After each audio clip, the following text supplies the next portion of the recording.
la semaine dernière. Aujourd'hui, je reçois Léa Vigier pour parler ensemble du trouble bipolaire. Bonjour Léa. Hello Delphine. Moi, ce que je propose, c'est que, bon, peut-être que les auditeurs en ont un petit peu marre d'avoir des chiffres et beaucoup d'études et une petite partie éducative. Donc, ce que je te propose, c'est qu'on essaye de rentrer un petit peu plus dans la façon dont nous, on vit personnellement au quotidien cette maladie, avec un peu nos tips, la façon dont on est suivi, comment on se monitore un peu, comment on s'observe et comment ça se passe comme ça.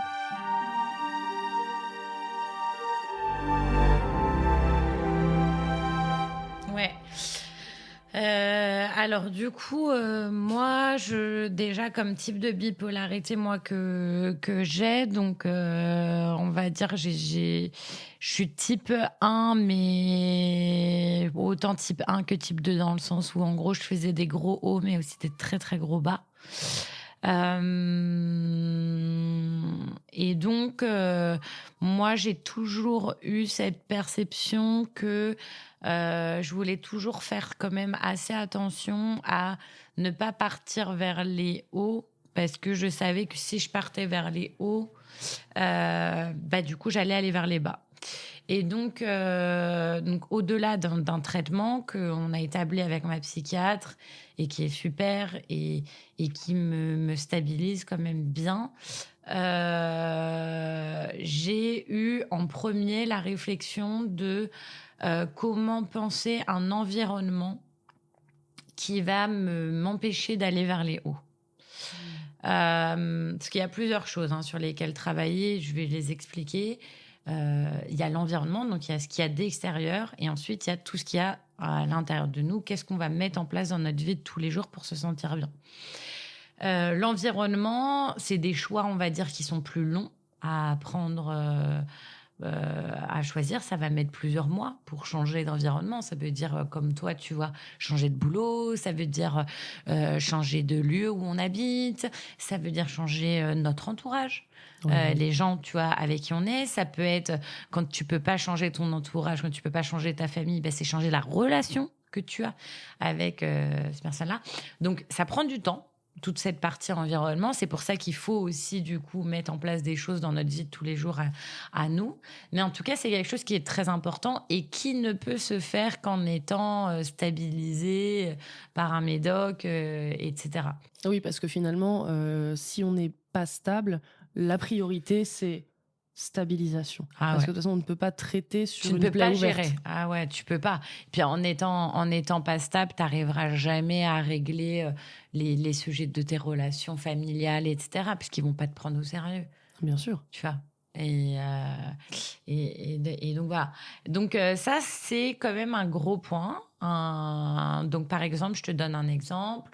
Par exemple, moi, au niveau professionnel, je peux pas être comme je l'étais avant dans un environnement très challengeant en termes de croissance, de combien il faut travailler, de il faut toujours faire plus, j'attends de toi toujours plus, tu vois ce que je veux dire? Oh oui, je vois très bien, ça me rassure que tu me dises ça parce que j'ai vécu tellement la même chose. Ouais, c'est ça. Ce n'est pas possible. Ouais. L'entreprise traditionnelle, dans le sens un peu péjoratif, parce qu'il y a des entreprises classiques. Oui, les plus grosses entreprises n'ont pas ce truc-là. Enfin, ça dépend. Ça dépend lesquelles. Mais en tout cas, il y a quand même une sorte de... dans la façon dont la société est construite aujourd'hui, il y a énormément d'entreprises qui vont poser problème à des personnes comme nous parce qu'en fait, on n'arrive pas à cohabiter dans l'environnement de stress, d'objectifs, de tout ce qui va être vraiment... Après, ça dépend des personnes. Moi, dans mon cas, c'est juste que ça déclenche des ups. Ouais. Donc, c'est juste que... Moi, ça fait les deux. Ok. Moi, du coup, ça va déclencher un up parce que je veux pas décevoir. Donc, je vais faire que bosser. Et je vais faire que bosser, que bosser, que bosser. Et puis, tu me le disais en off tout à l'heure, aussi quand il y a pas de sens et qu'on n'aide pas les gens et cetera et que c'est très chiffré, ça va être quelque chose aussi qui va être assez problématique, Mmh. dans mon cas et qui va amener à me déconnecter complètement de moi-même, de mes valeurs et du coup à vraiment aller dans une phase, up où, je vais penser qu'au boulot, je vais faire que ça, je vais pas aller aux toilettes, je vais pas manger, je vais plus vraiment me reconnaître, Pas de je pause vais aussi? ouais, moi j'allais, tu vois, jusqu'à vraiment mentir pour pouvoir vendre et atteindre mes objectifs, et cetera. Une vraie déconnexion avec moi-même, avec mon corps, avec qui je suis, avec mes valeurs et qui fait que c'est un très mauvais environnement pour moi Mmh. et que du coup, moi, j'ai plutôt besoin d'un environnement où on me dit, «Je sais que tu travailles très bien, je sais que tu fais les choses très bien, donc prends ton temps, fais-le bien parce que de toute manière, je sais que tu es productive et je ne vais pas te pousser à aller chercher toujours plus, toujours plus, toujours plus». Parce que du coup, ça, moi, ça déclenche du coup un up et donc derrière un down. Évidemment. Ensuite, par exemple, en termes d'environnement où vivre, donc moi, dans mon cas, être tout le temps dans la ville, à l'inverse, ça peut, moi, me déclencher un down, ça peut me déclencher une dépression. Parce que je vais être trop attaquée par les bruits, par les odeurs, par tout ça. Et donc, ça va me mettre une sursollicitation qui derrière va m'amener vers un down. Et donc, j'ai compris que, bah, en fait, j'ai besoin de venir dans la ville un petit peu pour voir mes amis, voilà, travailler dans mon cas, je fais des conférences, mais sinon d'être dans la nature parce que ça me permet vraiment de me sentir beaucoup plus stable parce que je suis beaucoup plus à l'écoute de mon corps, beaucoup plus dans voilà, le timing de la nature, la lenteur de la nature et beaucoup plus dans mon écoute. Est-ce Et que le donc ça, soleil, c'est ça joue aussi pour toi? énorme. Ça, c'est le truc le plus important, en effet. Je ne l'ai pas dit. Le soleil est ultra, ultra important. Et donc, du coup, je dois choisir d'aller quand même dans des endroits où il y a du soleil, etc. Si je vois que, tu vois, il se met à pleuvoir à un endroit, je ne vais pas y rester trop longtemps parce que je sais que ça va avoir un énorme impact sur comment je vais me sentir. Ouais. Moi, je Et sais que le mois de novembre, c'est c'est un dur. enfer. Ouais, ok. Mm, mm. C'est très dur le mois de novembre. Ah, bah, tu vois, moi, demain, je pars à Marseille. Ah, Voilà, ouais, ouais. technique. Marseille, 300 jours de soleil par an. Donc, ouais, je te comprends complètement. Autre point sur l'environnement, ça va être avoir un entourage qui va bien comprendre ma maladie, avec qui je vais pouvoir parler, qui va la comprendre, qui va pouvoir me dire de faire attention par moment, sans casser non plus mes rêves, parce que sinon ça va me braquer. Et qui comprend aussi que quand on se voit, par exemple, moi je veux plus boire d'alcool parce que je sais que c'est pas bon pour moi, Pareil. et qui vont me proposer. Il y a 2 jours, je suis avec ma mère, on va faire une après-midi dessin. Il y a 5 jours, je suis avec ma meilleure pote, mes meilleurs potes, on va faire des jeux de société. Et donc ça, c'est quelque chose sur lequel moi j'ai dû quand même travailler, c'est faire comprendre à mon entourage quelles sont les choses qui me font du bien et qu'on pourrait faire ensemble et les choses en fait au final qui ne me font pas du bien. Par exemple, mes meilleurs potes avant c'est tout le temps pour boire des verres et enchaîner les bouteilles de vin. Ça, c'était très mauvais pour moi, très mauvais pour ma stabilité. Ouais. Donc ça, tu vois, c'est des choses qui sont vraiment liées à l'environnement.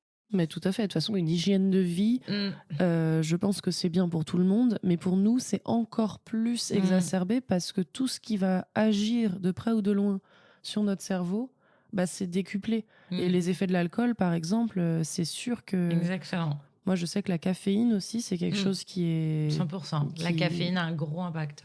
Ouais. Ouais, très gros impact. Ouais. J'ai Donc, l'impression d'avoir quelque chose qui vibre à l'intérieur de moi. Enfin, ouais, je vois très bien. Et donc ça, c'est vraiment le sujet environnement. Donc il y a plein de travail qu'il y a à faire. J'imagine, tu vois, toi, avec ton compagnon, vous avez dû beaucoup en discuter, qu'il sache beaucoup. comment se comporter, comment être, etc.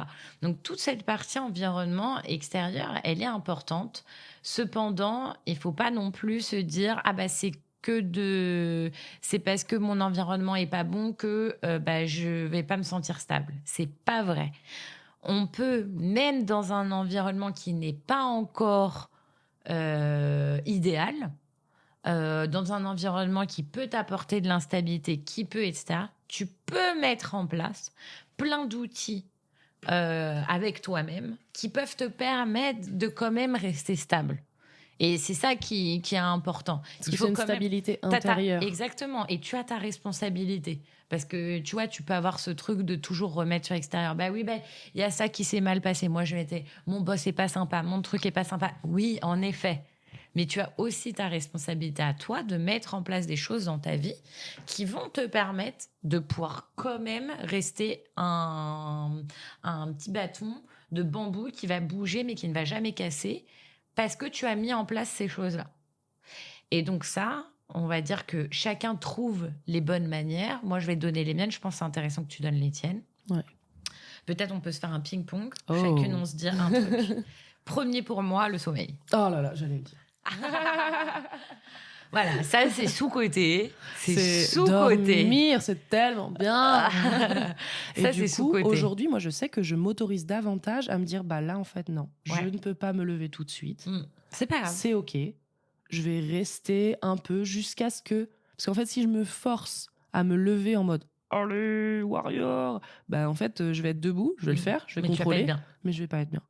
100%. Du coup, je m'autorise un peu quand je peux à me dire, bah voilà, si je peux pas vraiment là ce matin, ou alors travailler dans le lit un peu. Ouais, aussi. Exactement, 100% d'accord. En petit nid. Ouais. Alors après, il y a des personnes qui me disent, ouais, mais toi, tu dis ça, mais parce que tu es à ton compte, donc du coup, tu peux te lever à l'heure que tu veux, etc. Mais il y a plein de moments où je dois me lever plus tôt, bah, juste, j'adapte. Donc, je me couche plus tôt. Tu vois, c'est aussi un truc, c'est que moi, du coup, vu que je sais que j'ai besoin de beaucoup de sommeil, c'est vrai que je vais plus voir mes amis pour le brunch, dans l'après-midi, etc., que pour un dîner. Parce que c'est vrai que du coup, si ça finit à minuit, que je dois me coucher à minuit et demi, et que j'ai besoin quand même de 9-10 heures de sommeil, c'est vrai que ça fait un réveil tard le lendemain.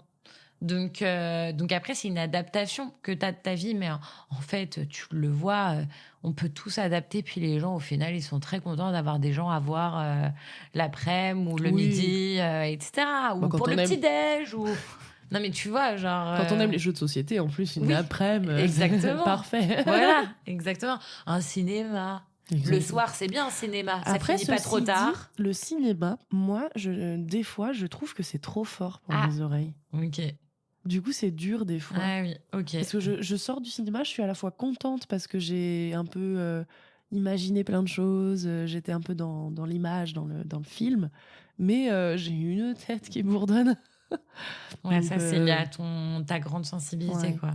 J'ai vraiment des fois des choses comme ça aussi. Mais continuons sur ce ping-pong. Allez, deuxième routine. Alors, moi, je dirais une régularité aussi au niveau des horaires, parce qu'on parle du sommeil, mais en fait, dormir 10 heures de minuit à 10 heures, ou dormir 10 heures de 22 heures à 8 heures, et ben du coup, je me suis mis un réveil pour mes médicaments le matin. D'accord. Et du coup, je les prends tout le temps à la même heure, parce que j'en ai le matin et j'en ai le soir. Et du coup, ceux que je prends le matin, ça me permet à mon cerveau d'être un peu dans un mode de « Ah oui, c'est vrai, il faut se réveiller à cette heure-ci ». Donc, c'est pas toujours efficace à 100%, mais ça me permet quand même de me dire « Ah, mon cerveau a été pré-réveillé ». Donc, du coup, ça m'aide un peu quand même à me stabiliser, parce que je sais que j'ai tendance à sinon pousser le soir pour faire d'autres trucs. Mais ça, je pense que c'est lié à l'éducation de la société qui fait qu'on a les cours la journée et on a le travail la journée, etc. Et du coup, ça fait un peu le revenge le soir en mode « mais je veux faire des choses de ma journée ». Et du coup, ça pousse le soir. Okay. Donc, ça me donnait encore plus de difficultés à me lever le matin. Donc, c'est lié au sommeil, mais c'est plus une sorte de routine fixe qui permet à mon corps de fabriquer les hormones, les machins, les trucs dans le cycle que j'ai décidé. Okay. Et ça stabilise un petit peu. Trop bien. Alors moi, je donne une autre routine qui, pour moi, est un no-brainer, marcher. Alors pour moi, vraiment, aller marcher, donc moi, je vais marcher 1 heure par jour. Vraiment, ça dépend, que ça soit dans la ville. Bon, moi, là, je suis pas près de Montmartre, donc à chaque fois, je vais tout le temps marcher dans Montmartre. J'adore. Tu peux, autant marcher et penser à des choses où, moi je trouve que quand tu marches, il y a ton cerveau qui active quelque chose et tu trouves souvent des solutions à des problèmes. Mais oui, moi C'est j'adore un discuter en délire. marchant ou alors discuter quand c'est dans la voiture. Ouais, voilà, Je sais pas, il y a c'est une il y histoire a de quelque on chose. avance. Ouais, on avance. Voilà, mais tu peux aussi en fait, ce que j'aime bien avec la marche, c'est que tu ailles pas bien ou que tu ailles super bien, tu peux marcher. À la différence, tu vois, de du sport. Tu vois, le sport, moi, je vais pas trop tu vois, j'ai un petit coup de dinde, ça saute direct, tu vois? C'est alors qu'aller marcher, je vais marcher 20 minutes du coup, C'est automatique. tu peux, tu vois? Même Mais si tu oui. vas pas bien, tu peux, tu vois? Moi, ma mère m'emmenait au zoo OK, voir énorme. des animaux. Ah Parce OK. que du coup, les animaux, ça juge pas. Ah OK, Du coup, bah, tu les énorme. vois vivre. Moi, j'ai un faible pour les orang-outans, je les adore. Ils OK. sont très famille et tout. Et du coup, je restais assise comme ça et ça m'a vachement aidé à remonter un Ah, petit peu. trop bien, j'adore. OK, bah, trop Même si bien de base, j'aime pas et trop les zoos, puis mais bon. ah ouais et après tu as aussi le truc de quand tu marches, si tu as vraiment plein de choses à faire, tu peux. Tu peux appeler quelqu'un, Oui. tu peux, écouter un podcast, tu peux, tu vois, réfléchir à un truc que tu veux écrire et cetera. Donc moi, je trouve vraiment, si les personnes peuvent vraiment se dire: «OK, vraiment, je vais marcher tous les jours et qu'importe qu'il pleuve, qu'il vente et cetera, j'y vais. J'y vais à mon tempo, si je dois faire autre chose, je fais autre chose et cetera». Mais juste aller faire ça, ça pour moi, c'est ultra important parce que si tu commences à tomber, ça réactive un peu ton corps et ça l'empêche de tomber plus bas et si tu es trop hyperactive, ça permet de relâcher un peu, l'hyperactivité et cetera et donc du coup de te recalmer. D'avoir Donc un pour peu moi, un c'est truc un bon contemplatif, quoi. stabilisateur. Ouais. Mmh. Allez, une autre routine. Alors, la prochaine routine, pour moi, c'est la musique. Ah! Parce Trop bien. que j'ai vraiment une sensibilité musicale parce que pour moi, la musique, c'est le langage universel. Mmh. Musique sans parole, en règle générale, ce que je préfère. Parce que du coup, ça me permet d'utiliser les variations d'intensité, les timbres différents des instruments, la force du signal sonore, d'avoir un petit peu les intrications des thèmes qui se répondent, etc. Et en fait, ça va pouvoir aussi jouer un peu. Si je mets en aléatoire, par exemple, ça me force à écouter le suivant. Et si c'est quelque chose où je me dis, oh, je suis un petit peu chafouin, je suis un peu triste, etc., mais c'est quelque chose d'hyper punchy, bah, ça va un peu quand même me remonter. Ou si je suis trop excitée, de mettre quelque chose qui finalement aléatoirement va me forcer à être plus calme, ça va m'aider aussi. Et du coup, je me suis créé des musiques spécifiques. Genre par exemple, si je fais une crise d'angoisse ou que je suis vraiment pas bien, j'ai une playlist de Mmh. 1h02. C'est des musiques Trop calmes de bien. Harry Potter. Et en fait, mon cerveau sait exactement à la première note, ça, c'est le moment où on va être plus calme et relaxé. Et ça m'a changé. Vraiment, ça m'a changé la vie parce que du coup, j'ai mon truc quand j'ai l'anxiété. Je sais que si j'ai besoin, je peux me protéger avec ma musique, avec mon casque. Si j'ai besoin de pouvoir un peu m'évader aussi, de changer mon humeur, bah en fait, il va y avoir plein de choses au niveau des choix musicaux qui vont m'accompagner sans jugement, encore une fois, sans parole la plupart du temps, ou alors je me déconnecte de la traduction. Du Mmh. coup, ça va être plutôt des paroles d'une langue qui n'est pas le français pour me forcer un peu à me dire, ok, je fais exprès de ne pas comprendre la langue, même si je comprends des fois plus ou moins facilement, mais comme ça me déconnecte et ça me met juste dans la vibe. Trop bien, j'adore. Alors moi, j'ai un petit carnet et dans lequel, j'écris le matin et le soir. Ça me prend même pas 5 minutes et ça a un énorme impact sur ma stabilité. Alors le matin, ce que j'écris d'abord, c'est que je me réveille et là, je dois écrire 3 petites gratitudes. Je suis reconnaissante de, je suis reconnaissante de, je suis reconnaissante de. Ça, c'est bien parce que ça me permet de toujours me mettre dans un état positif et que même si ça va pas, je vais du coup devoir faire le travail dès le réveil, d'aller chercher quand même des choses pour lesquelles j'ai de la gratitude. Alors quand ça va pas, bah, tu trouves des choses qui sont vraiment toutes petites. Je suis contente d'avoir un lieu au sec dans lequel vivre. Je suis contente de pouvoir avoir de la nourriture dans le frigo, etc. Et ça, c'est un vrai outil de bataille pour ne pas tomber dans le bas et justement aller refaire travailler ton cerveau pour qu'il revoie des choses positives. Ça, c'est super important. Et après, j'ai 3 choses que je vais faire pour passer une super bonne journée. Et ça, c'est génial parce que c'est 3 petites choses que je vais mettre, mais sur lesquelles je m'engage. Et donc, du coup, je sais que, en fait, du coup, je m'y suis engagée, donc je vais les faire. Et donc, du coup, il y a un engagement vis-à-vis de moi-même et qui vont faire que je vais passer une bonne journée. Et donc, à chaque fois, ça marche très bien. Et donc ça me prend vraiment très peu de temps.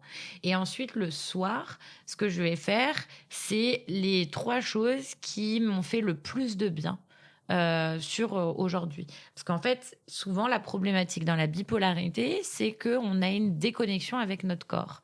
Donc, en fait, si on ne se pose pas pour essayer de repenser à qu'est-ce qui nous a vraiment fait du bien, eh ben, on va plutôt se mettre sur peut-être les choses de la société, c'était faire ça. Alors qu'au final, on va se dire, putain, en fait, bah, juste d'avoir été posée dans mon canapé, etc. Qu'est-ce que ça m'a fait du bien. Genre, regarder la Starac, qu'est-ce que ça m'a fait du bien, etc. Ou, ah, bah, putain, d'avoir, je sais pas, fait ce podcast avec Delphine, qu'est-ce que ça m'a fait du bien. Ah, d'avoir juste pris le temps pour juste méditer, qu'est-ce que ça m'a fait du bien. Et ça, c'est super important parce que quand on est bipolaire et on a une déconnexion qui peut se faire très vite avec notre corps et avec ce qui vraiment fait du bien à notre corps. Et du coup, de faire ça tous les soirs, ça nous permet justement de se rendre compte, putain, ça fait quand même la 7e fois que je dis que le moment où je médite me fait grave de bien. Bon, Léa, Peut-être que c'est vrai. ne lâche pas et continue à méditer tous les jours parce que regarde comment, même si ça peut être dur au début de s'y mettre, regarde comment à chaque fin de journée, le truc que tu mets comme ce qui t'a fait le plus de bien, et ben c'est ça, tu vois. Et ça, c'est génial parce que ça te permet d'évoluer en continu vers une vie, des actions, un environnement qui, du coup, te permet de te sentir stable, de te sentir équilibré et d'arrêter certaines choses. Par exemple, j'avais vu, j'étais allée à un grand truc de networking et tout, et j'ai dit, mais ça a été horrible pour moi. Bon, bah, ok, bah, tu n'iras plus dans des trucs comme ça. Écoute-toi et adapte-toi à qui tu es. T'as pas besoin d'être comme tout le monde. Et je pense que on revient avec ça à ce sujet de la neuroatypie, ou en tout cas du fait de, on est tous différents. Et en fait, on doit se créer une vie sur mesure qui est adaptée à comment on se sent. Exactement. Et justement, d'ailleurs, quand tu disais, moi je note sur un cahier, et ben moi je note sur, il y a une application qui s'appelle Bipolarité France, Oui, je pas très connais. jolie, un peu moche, Ouais. mais Ton diagramme de l'humeur. voilà, ça donne le diagramme de l'humeur. Tu peux noter des choses un peu dedans tous les jours. Trop Tu bien. peux rajouter des émotions ou des choses que tu ressens, Mm. personnaliser un peu comment tu te sens au quotidien. Trop Moi, bien. j'ai rajouté le syndrome prémenstruel. Mais voilà, du coup, c'est moche. Mais pour ceux qui sont pas trop cahiers, Ouais, bah, ça c'est permet bien. de le faire un peu Ouais, aussi. Bipolarité France. Ouais. Je recommande aussi. Il est vraiment Moi, je suis sympa. très, très cahier, donc Ouais. donc voilà. Et en plus, il y a un cahier. Donc moi, je suis bénévole dans une asso qui s'appelle Upstage, où on accompagne les bipolaires à devenir experts de leur maladie. Et Upstage, on a créé un cahier justement qui fait ces petits trucs. Donc on a un cahier juste à remplir. C'est le cahier de 5 minutes. Trop Et bien. donc on a nos questions le matin, le soir, et je remplis tous les jours. Et voilà, donc c'est trop Oui, pratique. parce qu'il faut optimiser, il faut pas que ça devienne non plus une charge mentale. Ah non, ça, franchement, c'est vraiment ultra rapide. Ouais, carrément. Donc, Upstage, allez-y, les yeux fermés.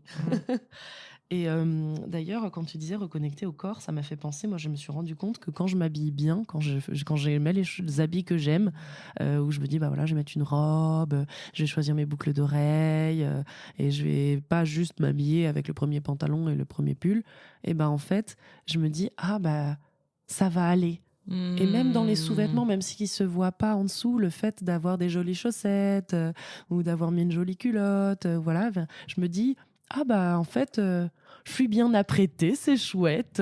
Et ça permet aussi de se reconnecter un peu à soi-même, tout ça. D'avoir un peu plus d'espoir. Et d'ailleurs, il y a un mantra, moi, dans ma vie que j'ai, je sais pas si j'ai découvert ou pas, mais enfin, en tout cas, c'est on ne voit que ce que l'on pense mériter. Et en fait, l'environnement, il va pas changer.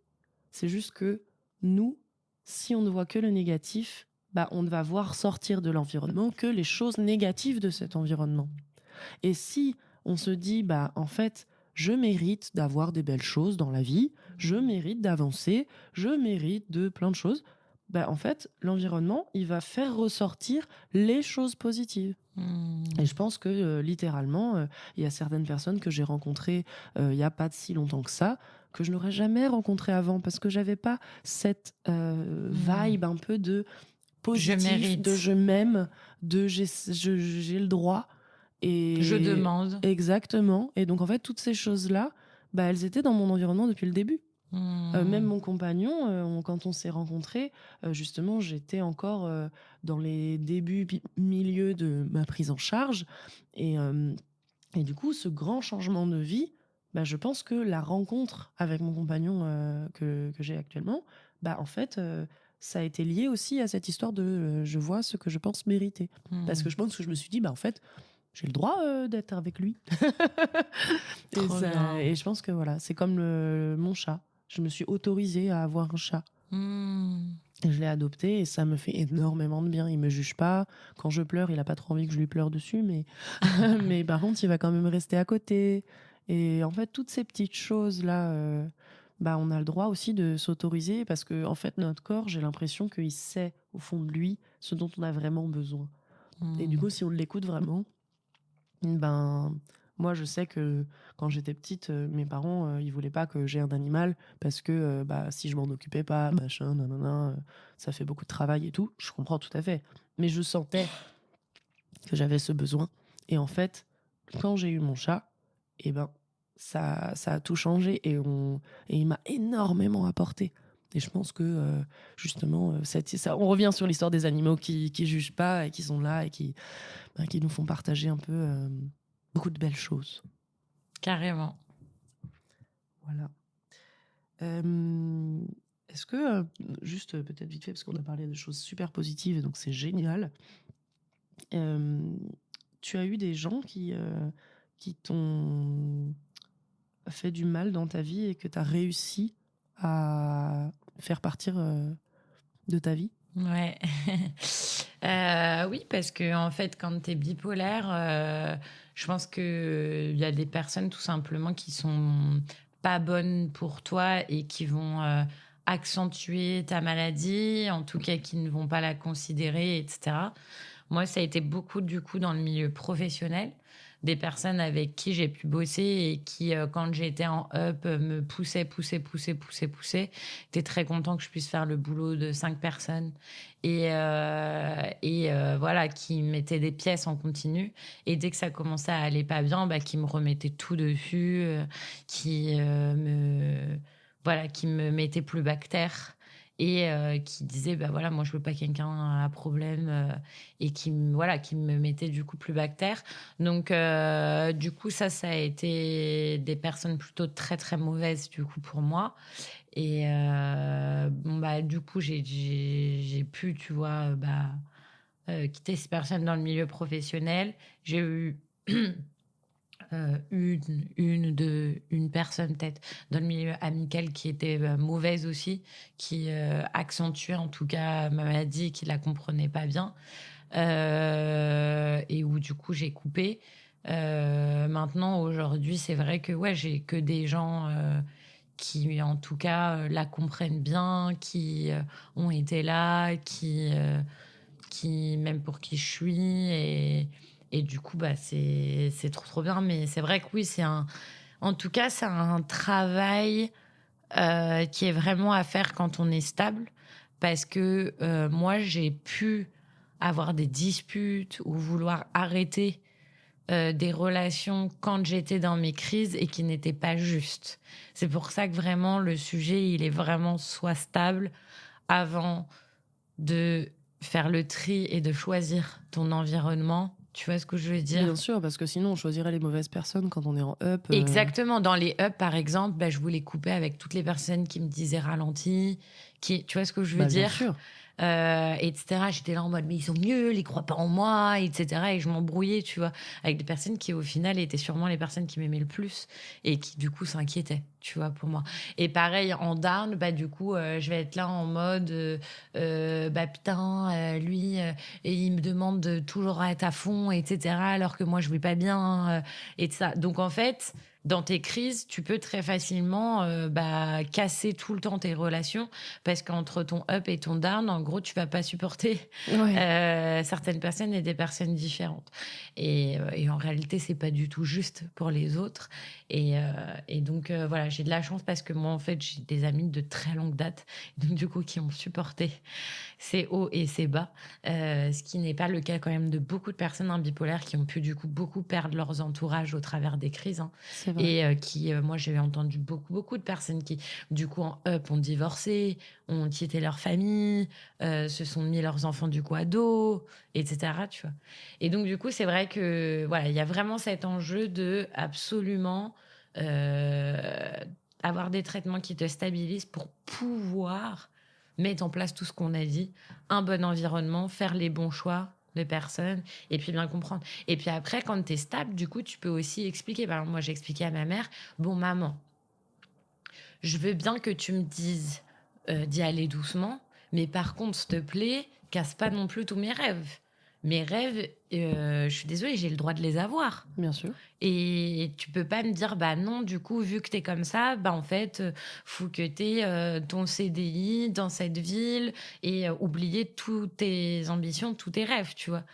Mais sauf que ma mère, elle m'a écoutée quand j'étais stable. Quand je lui ai expliqué, je lui ai dit, bon, je te comprends maman et je te promets que je vais y aller étape par étape parce que tu me vois, je suis stabilisée. Et donc, du coup, bah, par exemple, je rêve, j'en sais rien, d'un jour écrire un livre, bon, bah, je vais étape par étape, etc. Mais par contre, ne cassons pas mon rêve et s'il te plaît, crois en moi quand même, tu vois. Bien sûr. Ces discussions-là, elles se font quand on est stable. Ah, Elles c'est se font pas impossible. quand on n'est pas stable. Impossible. Mais dans tous les cas, c'est très difficile parce qu'en plus, sa famille, c'est des gens qui nous aiment profondément, qui nous connaissent depuis toute petite et malheureusement qui voient des fois nous en tant qu'enfants, en tant qu'avant.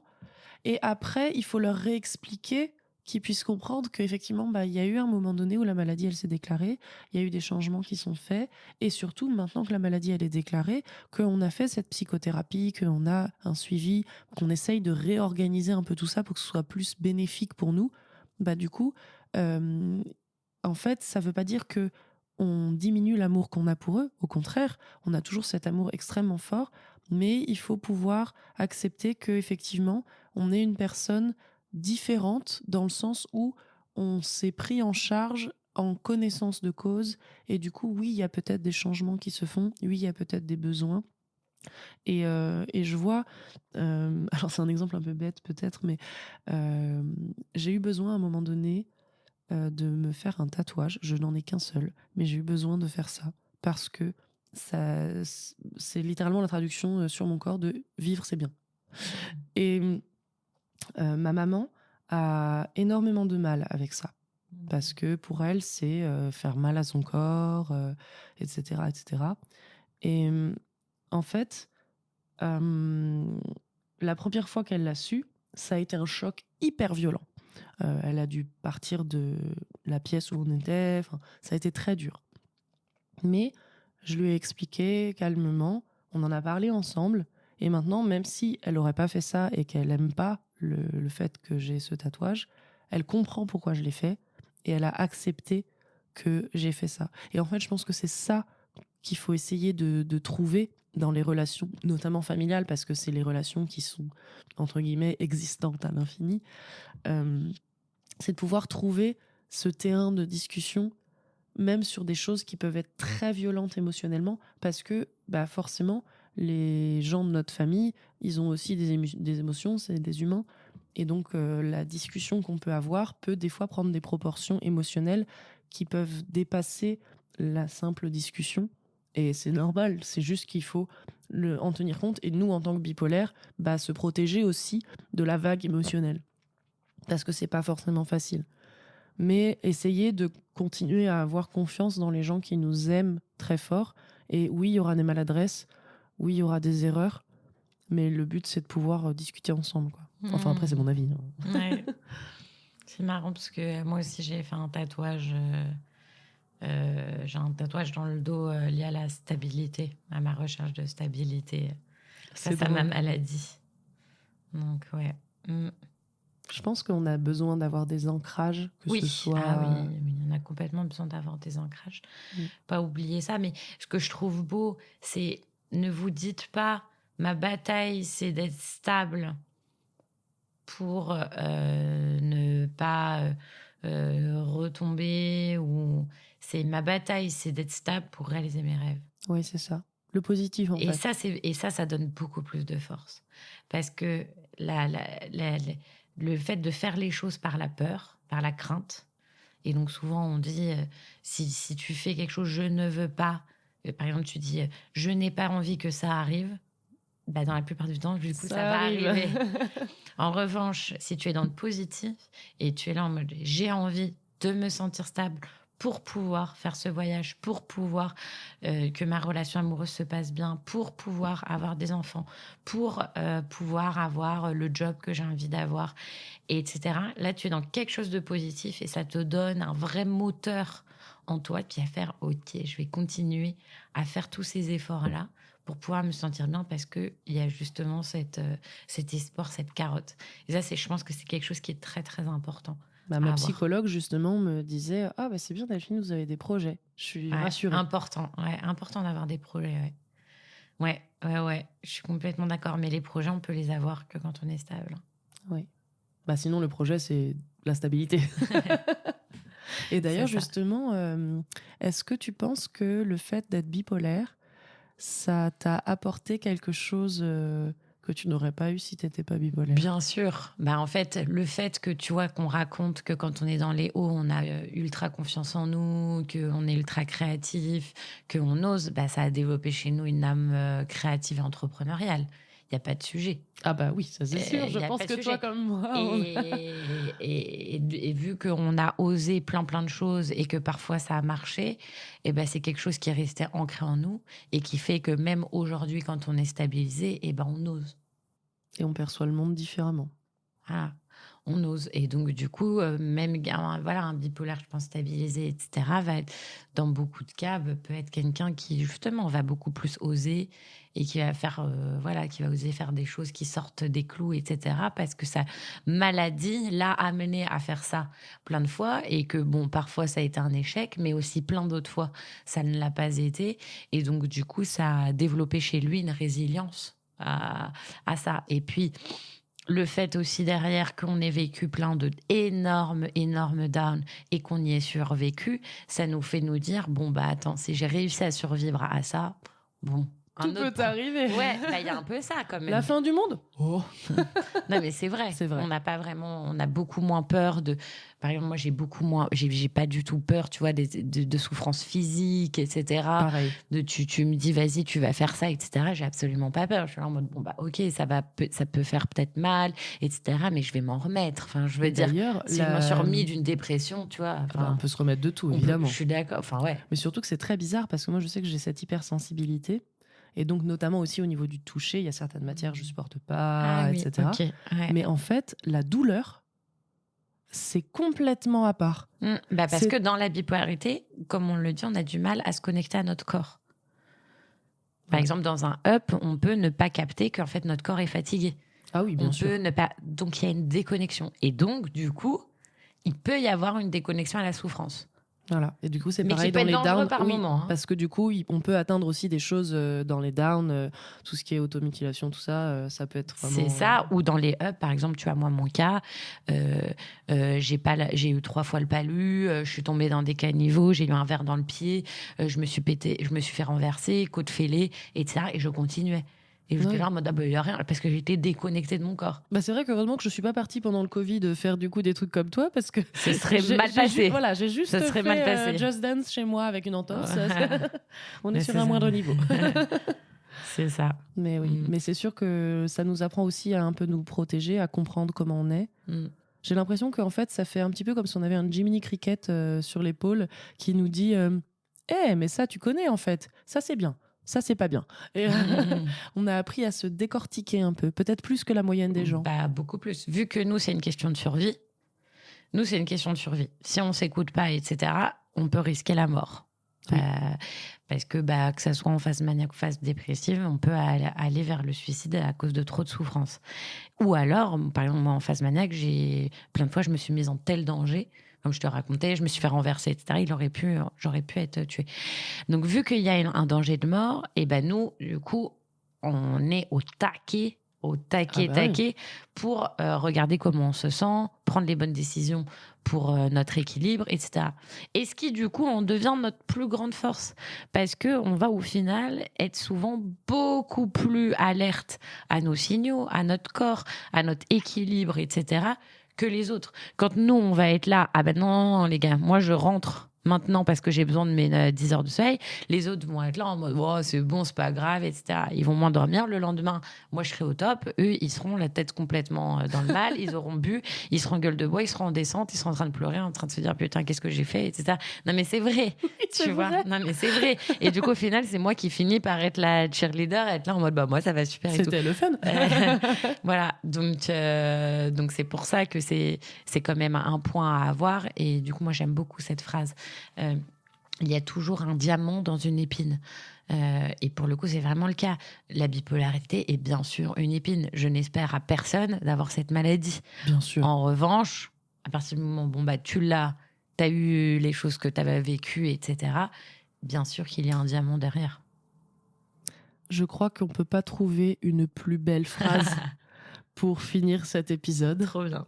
Je te propose, avant de terminer, si tu as quelques recommandations pour un peu, soit des choses qui te parlent par rapport à cette maladie, soit des choses où tu trouves que c'est intéressant pour les auditeurs. Enfin, je te laisse libre, ça peut être vraiment de tout type. Ouais, moi je pense que il y a un court-métrage que j'ai fait et que je trouve vraiment top, en toute humilité, sur mon compte YouTube. Vous mettez Léa Vigier et c'est un court-métrage de 3 minutes où j'ai essayé de montrer comment on se sentait en up et en down au travers de filtres, etc. Et je trouve que c'est bien parce qu'en fait, c'est très dur dans un podcast quand on vous décrit. En fait, c'est très dur pour les gens de se rendre compte. Et du coup, c'est une bonne manière, de manière imagée, autant pour quelqu'un qui est bipolaire de s'y retrouver que pour des proches. Pour dire, regarde ce court-métrage, tu vas voir comment, en fait, je vois la vie. Et ça, c'est une bonne manière quand même de pouvoir sensibiliser. Et puis, deuxième truc, moi, c'est une BD que j'aime beaucoup. Je pense que tu l'as lu, Goupil ou Face. Ah oui, ça c'est Voilà. ma chouchou. Voilà. Je sais que Lou Luby a plus trop envie de parler de sa cyclothymie, j'ai cru comprendre. Ah, ok. Mais en tout cas, la BD existe. Ok. Et vraiment, Goupil ou Face, moi je l'ai C'est lu très avec cool. mon père à côté de moi et c'était C'est hyper incroyable. Je l'ai intéressant. lu aussi avec mon père à C'est côté de moi. vrai, mais j'ai trouvé ça génial parce qu'il me disait mais du coup toi ça fait ça et ça fait ça comme ça. Ouais, et les proches, ils ont énormément de mal à se rendre compte. Il faut c'était pas oublier. génial. C'était génial de lire ça avec lui et de partager ça. Parce que nous, on vit quelque chose, mais les proches, ils voient que des petites bribes de nous. C'est ça. Ils voient pas du tout voient pas tous les l'intérieur. symptômes. Et puis pour beaucoup de personnes, bipolaires en plus, les downs, il y a beaucoup de gens, ils les cachent. On appelle ça la dépression souriante. Moi, j'étais beaucoup dans ça.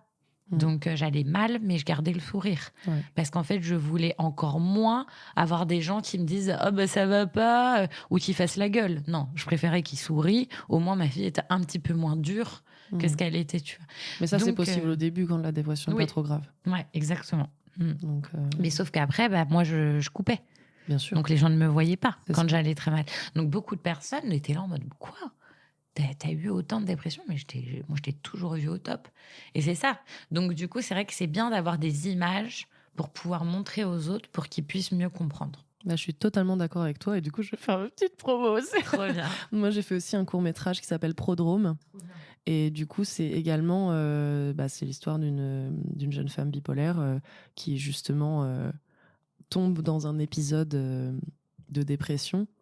Et il y a toute une partie très onirique, très visuelle sur comment elle se sent étouffée dans l'eau, coincée dans un monde noir.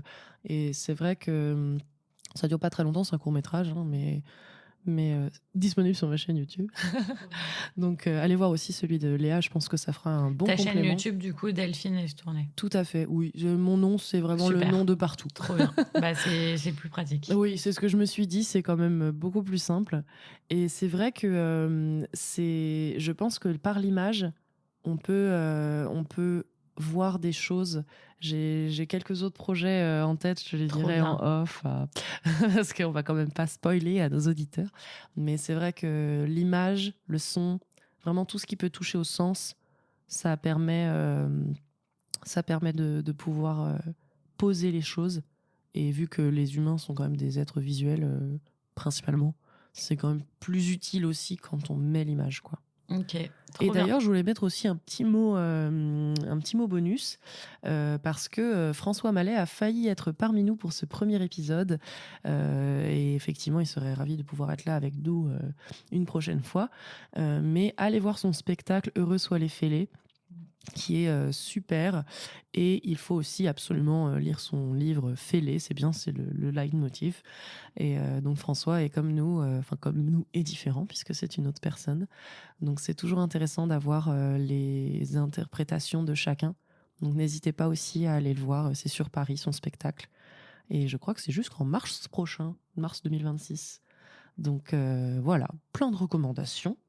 Et sur ce, eh bien, écoutez, je suis vraiment très très contente. Merci beaucoup Léa Avec pour plaisir. cet échange autour du trouble bipolaire, parce que ça nous a été très riche d'échanges en tout cas.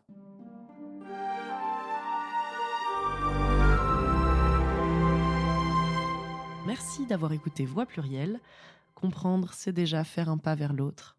C'était Delphine, et à bientôt pour une nouvelle rencontre, une autre façon de voir le monde. Ce podcast vous a été présenté grâce à la solution de diffusion de podcasts Castopod.